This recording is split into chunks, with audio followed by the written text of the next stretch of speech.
आस यही ऐतिहासिक तथ्य गुड़िक विषय आलोचना करवा। एक तृतीय गोल टेबल बैठक केबे होइतिला? 17 नवेम्बर 1932 रु 24 डिसेम्बर 1932। 2 तृतीय गोल टेबल बैठक कहीं विफल होइतिला?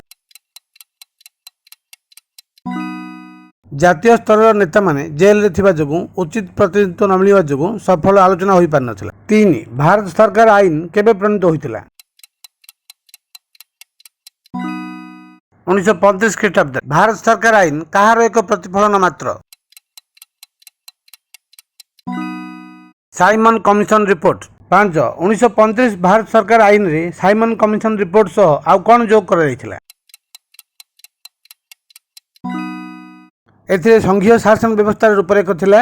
एथिरे तीनोटी नूतन विषय जोग कर 1 प्रादेशिक स्वतंत्रता, 2 प्रदेश मान द्विस्तरीय व्यवस्थार उच्छेद, 3 मंत्री माने विधान परिषद एवं राज्य संघ दायी रहिबे। धन्यवाद।